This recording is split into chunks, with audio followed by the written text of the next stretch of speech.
नमस्कार, मैं हूं अवंतिका श्रीवास्तव। बंसल न्यूज की खास पेशकश लक्ष्य में आपका स्वागत है। अगर आप भी अपने करियर को सुनिश्चित करना चाहते हैं तो ये कार्यक्रम आपके बहुत काम का है, क्योंकि हमारे इस प्रोग्राम में एक्सपर्ट्स करेंगे आपका मार्गदर्शन और बनेंगे लक्ष्य हासिल करने में मददगार।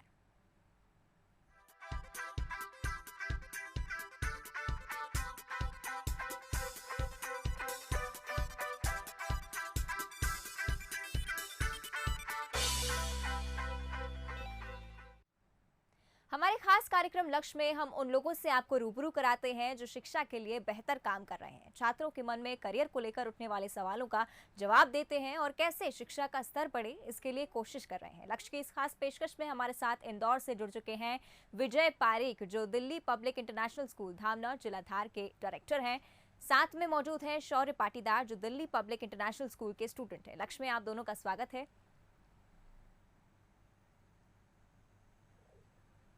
सर, सबसे पहला सवाल मेरा आपसे है। मैं चाहूंगी सबसे पहले आप अपने स्कूल के बारे में बताएं और आपके स्कूल में मैथ्स स्ट्रीम के कितने स्टूडेंट हैं, ये जानकारी भी हमारे साथ साझा करें।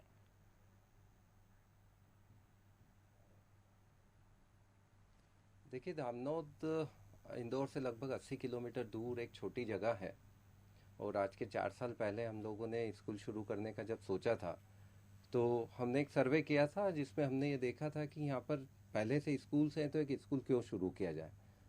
हमने देखा बच्चों को शहरों की जैसी सुविधा वहाँ गांव में जो स्कूल्स थे वो नहीं दे पा रहे थे।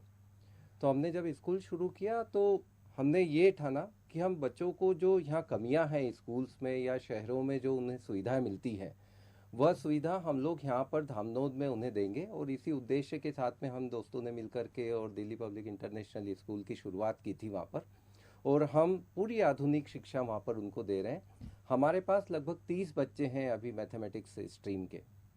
ओके सर, साथ ही सर हम जानना चाहेंगे तीनों स्ट्रीम्स मैथ्स, बायोलॉजी और आर्ट्स में से किस स्ट्रीम की तरफ बच्चों का रुझान आप ज़्यादातर देखते हैं और इसके पीछे क्या वजह है?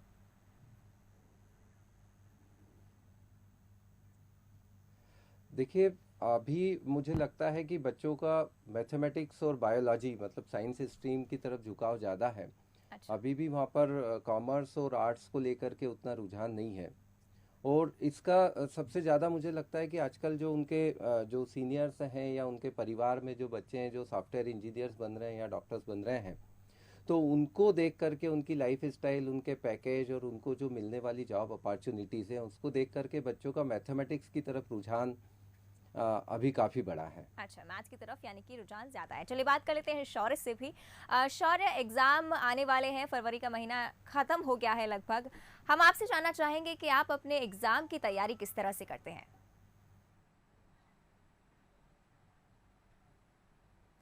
मैम, मेरा मानना है कि एकदम से सारा कोर्स ना करें। मतलब बच्चे जिसे स्कूल में जो पढ़ाया है आज उसी को भी घर जाकर मन से आप रिवाइज कर ले एक बार, तो आपको एक बार में लोड नहीं आता है एग्ज़ाम टाइम में।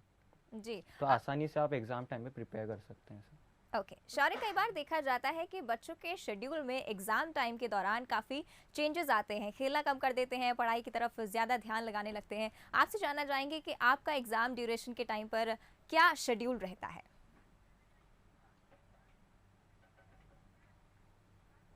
मैम, दोनों मिक्स रहता है। जैसे स्पोर्ट्स में भी ध्यान देना चाहिए। स्टडी लोड ज़्यादा करते हैं तो क्या रहता है, ब्रेन भी एक समय तक थक जाता है फिर वो। तो दोनों में एकदम कॉमन रेशियो में चलना चाहिए। बिल्कुल, कॉमन रेशियो में दोनों चीज़ें चलनी चाहिए। चलिए बात कर लेते हैं विजय सर से। सर, बंसल समूह के शिक्षा के क्षेत्र में कई योगदान हैं, उनसे आप अच्छी तरह से वाकिफ़ होंगे। हम आपसे जानना चाहेंगे कि उन योगदानों को आप किस तरह से देखते हैं? जी हाँ,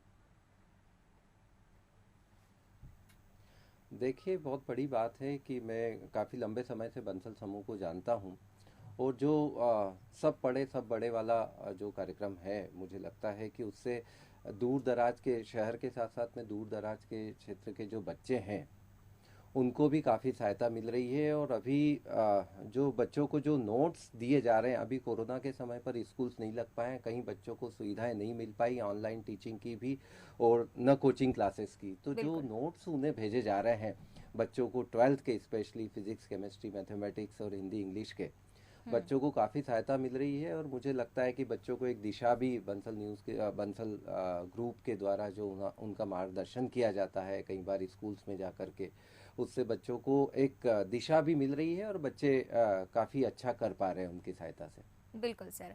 बात कर लेते हैं शौर्य से। शौर्य, टेक्निकल एजुकेशन का ज़माना है और बच्चों को पसंद है कि नई तरीकों से उन्हें शिक्षा प्रदान की जाए। हम जानना चाहेंगे कि टेक्निकल एजुकेशन में आप बंसल समूह की किन नीतियों को पसंद करते हैं?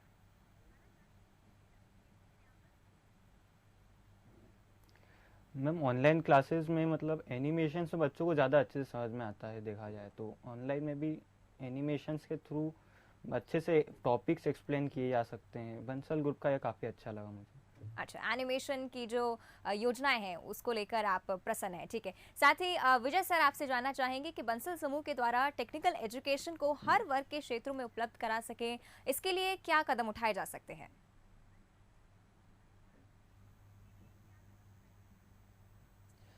कि जितना ज़्यादा से ज़्यादा बच्चों तक पहुंच करके, और अभी भी मैं इस एजुकेशन क्षेत्र से कई सालों से जुड़ा हुआ हूँ, तो मुझे लगता है कि जो छोटी छोटी जगह है, अभी भी बच्चों को वहाँ पता नहीं होता है कि 12वीं के बाद में वो क्या कर सकते हैं, कहाँ जा सकते हैं और कहाँ से उन्हें सही मार्गदर्शन मिल सकता है। तो मुझे लगता है कि शहर के साथ साथ में यदि आसपास के जो गांव हैं, वहाँ जा कर के और जो वहाँ की प्रतिभाएं हैं, जी। उनको यदि मार्गदर्शन दिया जाए, उनमें से यदि उन्हें आगे बढ़ाया जाए, तो बहुत अच्छे रिजल्ट परिणाम मिल सकते हैं। और एक आखिरी छोर जिसे हम बोलते हैं ना, आखिरी छोर के व्यक्ति तक, आखिरी छोर के बच्चे तक शिक्षा यदि हम पहुंचा सके, तो इससे बड़ा और कोई कार्य नहीं होगा।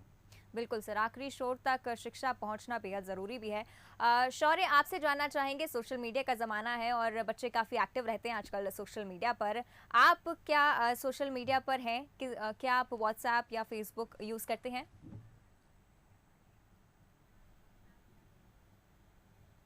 यस मैम, सोशल मीडिया का ज़माना है। व्हाट्सअप भी कुछ ऐसी ख़राब चीज़ नहीं है, पर बच्चे कुछ ज़्यादा ही हद तक गलत कर लेते हैं।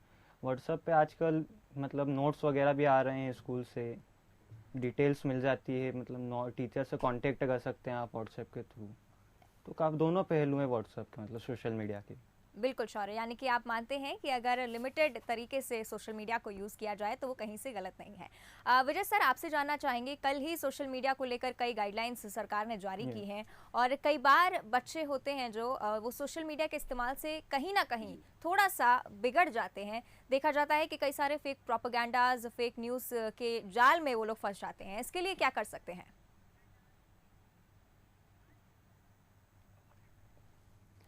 देखिए, बच्चों को शिक्षा, जब शिक्षा की बात करें तो उन्हें हर तरह की शिक्षा दी जाना चाहिए, सिर्फ किताबी शिक्षा ही ज़रूरी नहीं।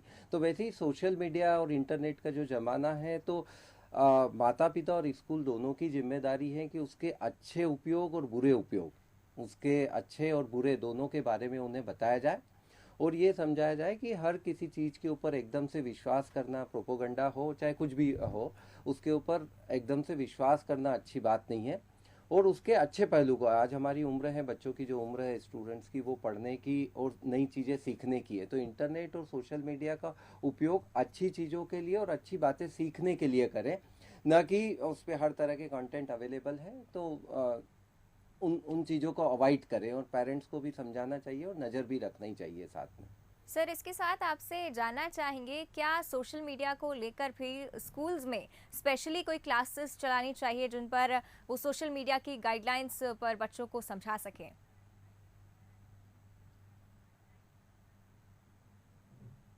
निश्चित रूप से आज मतलब अभी ये जो कोरोना काल से छोटे छोटे बच्चों के हाथ में मोबाइल आ चुका है, और जब मोबाइल आता है तो ये कंट्रोल नहीं हो पाता कई बार पेरेंट्स का कि बच्चे क्या देख रहे हैं, उन्हें क्या देखना चाहिए। उन्हें ये समझ भी नहीं होती कि हमें क्या देखना चाहिए, क्या हमारे लिए अच्छा है और क्या हमें नहीं देखना चाहिए, क्या हमारे लिए बुरा है।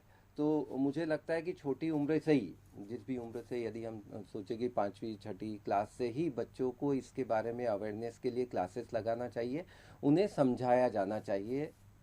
और एक मुझे लगता है कैंपेन चलाया जाना चाहिए। कुछ दिन पहले आपने देखा होगा कि बेड टच गुड टच के बारे में एक कैंपेन चला था, सीबीएसई की तरफ से भी और सरकार की तरफ से भी, स्पेशली बच्चियों के लिए। वैसे ही सोशल मीडिया को लेकर के भी एक कैंपेन चलाया जाना चाहिए और बच्चों को इसके बारे में शिक्षित किया जाना बहुत ज़रूरी है। यानी कि सोशल मीडिया पर कैंपेन अगर अगर की जाए तो बच्चों को ज़्यादा अच्छी तरह से, ज़्यादा बेहतर तरीके से सोशल मीडिया के बारे में सिखाया जा सकता है। चलिए बात कर लेते हैं शौर्य से। शौर्य, एक स्टूडेंट के लिए उनकी हेल्थ और एजुकेशन के बीच सामंजस्य रखना काफ़ी मुश्किल हो जाता है कई बार। हम आपसे जानना चाहेंगे कि आप किस तरह अपनी हेल्थ और एजुकेशन को एक साथ मेंटेन करके चलते हैं।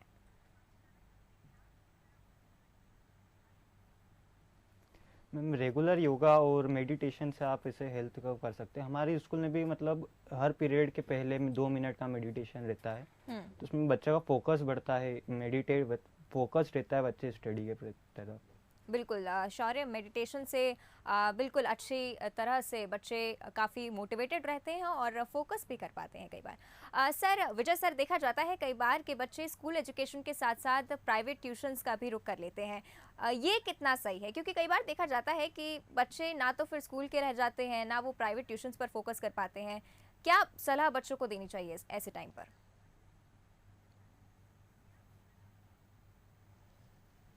देखिए, मैं इसके लिए दोनों को ही जिम्मेदार मानता हूँ। स्कूल भी यदि बच्चे प्राइवेट कोचिंग की तरफ रुख कर रहे हैं तो कहीं ना कहीं इसमें स्कूल का भी दोष हो सकता है कि वहाँ पर जो बच्चे चाहते हैं या जो बच्चों को मिलना चाहिए वो यदि नहीं मिल रहा है तो निश्चित रूप से बच्चे कोचिंग की तरफ या प्राइवेट ट्यूशन्स की तरफ रुख करते हैं। तो स्कूल अपनी तरफ से बेस्ट फैकल्टीज़ रखें, बच्चों को अच्छे से अच्छा दें ताकि उन्हें इस तरह की किसी चीज़ की ज़रूरत ही नहीं रहे।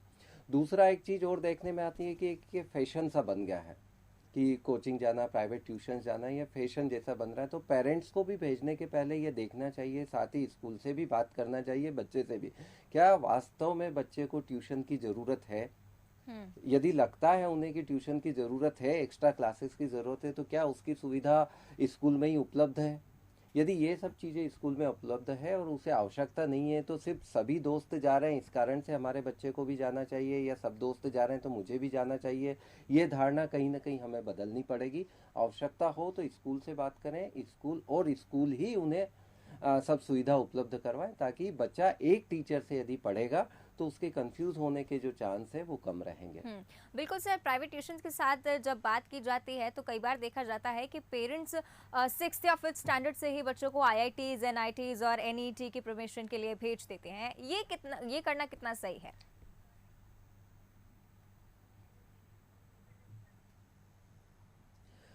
देखिए, इसकी प्रिपरेशन के लिए हर चीज़ का बच्चे का, हम ओवरऑल डेवलपमेंट की आज बात करें तो ओवरऑल डेवलपमेंट में सब चीज़ें आती हैं, physical development, mental development, social development, वो सब चीज़ें। यदि आज हम सिर्फ उसे एक फील्ड में डाल दें, उसका मेंटल डेवलपमेंट या फिर एकेडमिक्स के ऊपर ही फोकस करेंगे तो कहीं ना कहीं दूसरे डेवलपमेंट उसके प्रभावित होंगे। और यदि उसका emotional development, physical development, social development यदि प्रभावित होगा तो आगे जा कर के बच्चे मानसिक रूप से कमज़ोर, जिसको बोल सकते हैं कि हो सकते हैं, सही और गलत का डिसीजन लेने में उन्हें प्रॉब्लम आ सकती है। तो एक सही उम्र आने पर ही उन्हें इस तरह की कोचिंग क्लासेस की तैयारी के लिए भेजना ज़्यादा उचित रहेगा।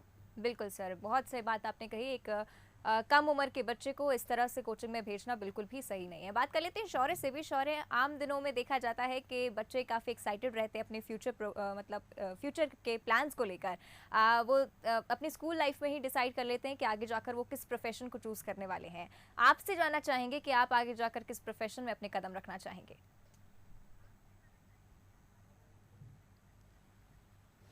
मैं सॉफ्टवेयर इंजीनियरिंग चूज़ करना चाहूँगा। बचपन से ही रहा है, कंप्यूटर चलाने का शौक़ था और स्कूल में भी सिखाते हैं हमको प्रोग्रामिंग वगैरह, थोड़ा C++, जावा वगैरह लैंग्वेज। बिल्कुल सॉफ्टवेयर इंजीनियरिंग प्रेफर करना चाहूँगा। ओके, तो शौर्य ने तो सॉफ्टवेयर इंजीनियरिंग प्रेफर करने की बात कह दी है। विजय सर, कई बार बच्चे होते हैं जो काफ़ी फोकस्ड रहते ज़रूर हैं अपने फ्यूचर के लिए, लेकिन कई बार कंफ्यूज्ड भी फोकस्ड रहने से ज़्यादा रहते हैं, कन्फ्यूजन उन्हें हो जाता है कि किस प्रोफेशन में उन्हें अपने कदम रखने चाहिए। तो ऐसे में आप उन बच्चों की करियर काउंसलिंग किस तरह से करते हैं?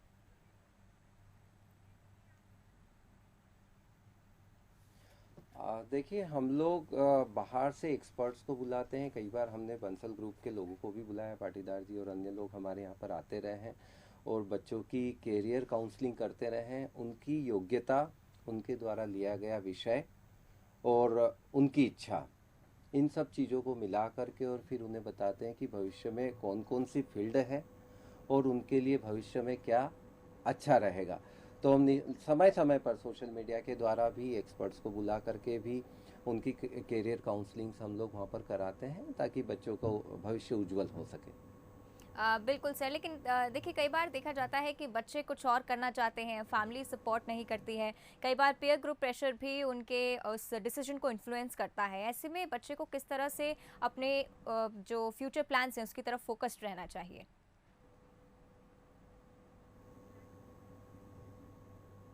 आ, मैं समझता हूँ कि इसमें स्कूल और पेरेंट्स की एक महत्वपूर्ण भूमिका होगी। बच्चे को पहले शांति से सुने कि वह क्या चाहता है, और सिर्फ 1 या 2 दिन में हम निर्णय नहीं ले सकते हैं कि बच्चा आज 11वीं में, कल उसको विषय लेना है तो आज उसे बताया जाए या आज उससे पूछा जाए कि कौन सा सब्जेक्ट लेना चाहते हैं। इसके लिए बहुत पहले, इनफैक्ट 8th 9th से उसे पेरेंट्स ऑब्जर्व करें, उसके विषय के बारे में उससे बात करें, उसकी रुचियों के बारे में, उसकी हॉबीज़ के बारे में, उसके शौक के बारे में उससे बात करें, उसको शांति से कई बार ऑब्जर्व करें, और फिर जा कर के और बच्चे से बातचीत करने के बाद में सब मिल कर के और एक डिसीजन ले। सिर्फ न तो सिर्फ बच्चे के ऊपर छोड़ा जाना चाहिए, क्योंकि उम्र ऐसी नहीं होती है कि एकदम से बच्चा कोई डिसीजन ले सके। नहीं, पेरेंट्स को अपनी इच्छाएं बच्चे के ऊपर सौंपना चाहिए।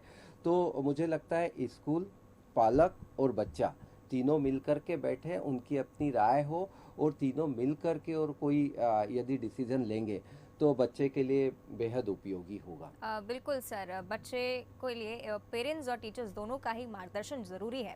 अब इसी कड़ी में आपसे जानना चाहेंगे कि सब पढ़ें और सब बढ़ें के बंसल समूह का उद्देश्य जो है उसको हर विद्यार्थी तक पहुंचाने के लिए और क्या किया जा सकता है?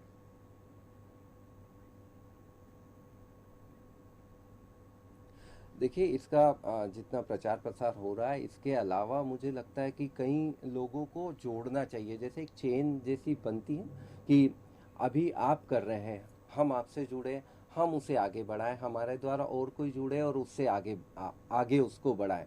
तो सिर्फ एक जगह से उसको स्प्रेड करने की बजाय एक चेन के रूप में यदि उसको स्प्रेड करेंगे और सब लोगों का उद्देश्य सब पढ़े सब बड़े का होगा, तो मुझे लगता है कि हम बहुत अच्छे तरीके से ये जो नोबल जो कॉज है, ये जो उद्देश्य है आपका, बहुत ही पवित्र और बहुत ही अच्छा है। ये जितने ज़्यादा लोगों तक और जितने नीचे तक ये पहुंच सके वो बहुत अच्छी बात है। तो जितने ज़्यादा लोग इससे जुड़ सके इस उद्देश्य के साथ में, तो मुझे लगता है कि आपका जो उद्देश्य है वो बहुत ज़्यादा सफल हो पाएगा। बिल्कुल सर। चलिए रुक कर लेते हैं शौर्य का भी। शौर्य, पिछले दिनों कोरोना काल था और ऑनलाइन क्लासेस के ज़रिए ही बच्चों तक शिक्षा पहुंचाई जा रही थी। काफ़ी डिफ़िकल्टीज़ भी आई इसमें। आपसे जानना चाहेंगे कि क्या कुछ बदलाव आपने फेस किया इस दौरान अपनी एजुकेशन फील्ड में?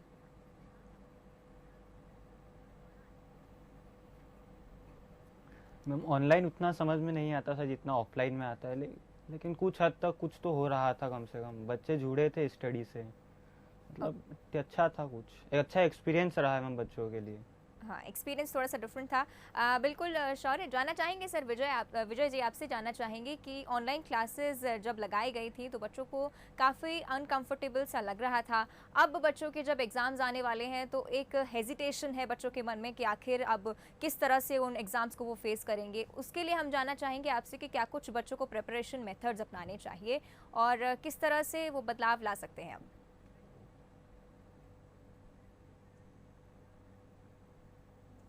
देखिए, पहली बात तो ये है कि आज जो हो रहा है उसे स्वीकार करना पड़ेगा, एक्सेप्ट करना पड़ेगा कि यदि हम ऑफलाइन नहीं पढ़ सकते हैं तो हम उसको छोड़ दें कि भाई जब नहीं पढ़ सकते तो हमें तो ऑफलाइन में ही समझ में आता था, ऑफलाइन में ही समझ में आता था, उसे छोड़ दीजिए। आज हमारे पास में क्या ऑप्शन है ऑनलाइन का, तो उसे दिल से स्वीकार करें कि हमें अब ऑनलाइन पढ़ना है। जब आप किसी चीज़ को स्वीकार कर लेते हैं तो आपको समझ में आने लगती हैं वो चीज़ें। तो पहले उसको स्वीकार करें, एक्सेप्ट करें, और जो टीचर वहाँ पर समझाने की कोशिश कर रहे हैं उसे ईमानदारी से, चूँकि आप रूम में कई बार अकेले होते हैं स्टूडेंट्स, उन्हें कोई देखने वाला टोकने वाला नहीं होता है, तो जो पढ़ाया जा रहा है उसे ईमानदारी से सुने, समझें और उसके ऊपर काम करें, और फिर जा कर के और आप परीक्षा के लिए तैयार हो पाएंगे। दूसरी बात, अब सेल्फ स्टडी का, रोज़ आप स्कूल नहीं जा रहे हैं तो आज आपको टोकने वाला नहीं है, तो यहाँ पे पेरेंट्स की भूमिका भी बढ़ जाती हैं। तो पेरेंट्स भी बच्चों के साथ में पहले की तुलना में ज़्यादा समय दें, और तैयारी करते समय आप ये मान करके चलें, परीक्षा ऑनलाइन हो चाहे ऑफलाइन हो, आपको परीक्षा उतनी ही ईमानदारी से देना है जितनी ईमानदारी से आप पहले देते आए थे, क्योंकि ये 1 साल आपका शायद पूरा भविष्य अच्छा बना सकता है, बिगाड़ सकता है। तो इसे आपको उतने ही सिंसियरली तरीके से लेना है जितना कि आप ऑफलाइन जब स्कूल जाते थे उस तरीके से लेते हैं। तो सभी चीज़ों का ध्यान रखें, पढ़ाई में मन लगाएं, ऑनलाइन जो भी आपको इंस्ट्रक्शंस आ रहे हैं उसका ध्यान दें। टीचर यदि कुछ बोल रहे हैं तो उसे शांति से बैठ करके ऑनलाइन सुने। पेरेंट्स की भूमिका भी महत्वपूर्ण है, तो पेरेंट्स भी बच्चों का सहयोग करें, उन्हें समझने में मदद करें, उनको उनके पास में बैठें, उनसे बात करें। इन सब चीज़ों को मिला करके शायद कुछ हद तक ये जो महामारी के कारण जो स्थितियाँ उत्पन्न हुई है, हम इससे उतने अच्छे तरीके से निकल पाएंगे जितना ऑफलाइन मोड में हम लोग कर पाते थे। बिल्कुल, इसी के साथ विजय सर ने एक सेल्फ स्टडी का भी मंत्र बच्चों तक भेजा है। हेजिटेट ना करें, ध्यान से अपनी पढ़ाई की तरफ फोकस्ड रहें। साथ ही शौर्य आपसे जानना चाहेंगे कि अब जो है फिलहाल कोरोना काल में तो बच्चे ऑनलाइन पढ़ ही रहे थे और एकेडमिक्स की उनको प्रॉपर नॉलेज थी, लेकिन एकेडमिक्स के साथ साथ सोशल एक्टिविटीज़ का होना भी बेहद ज़रूरी है। आपके स्कूल में किस तरह की सोशल एक्टिविटीज़ कंडक्ट की जाती हैं?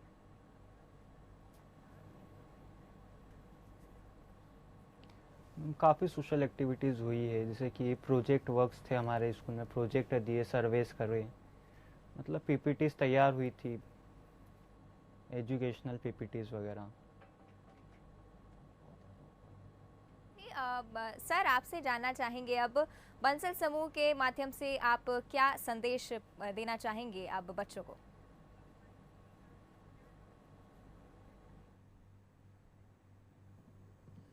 देखिए, मैं तो यही कहना चाहूँगा कि आज जो भी स्थिति हमारे सामने आज ये खड़ी हुई है उसका अच्छे से सामना करें, उसे स्वीकार करें, और जो मार्गदर्शन आपको दिया जाता है उस मार्गदर्शन के ऊपर गंभीरता से विचार करें।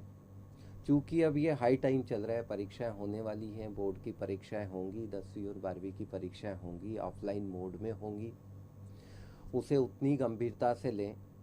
ये जो मार्क्स हैं आपके 10th और 12th के मार्क्स हैं, आपको ज़िंदगी भर काम आएंगे, इसे हल्के में न लें।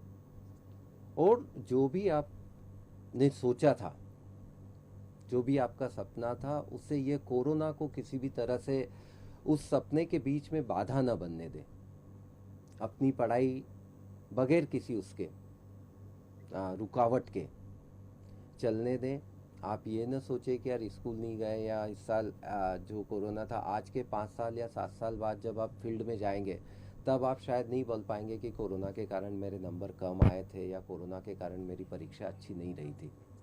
तो आप गंभीरता को छोड़े नहीं, अभी भी समय है। यदि आज भी आप गंभीरता के साथ में तैयारी करना शुरू करते हैं तो आप परीक्षा में बहुत अच्छा कर सकते हैं।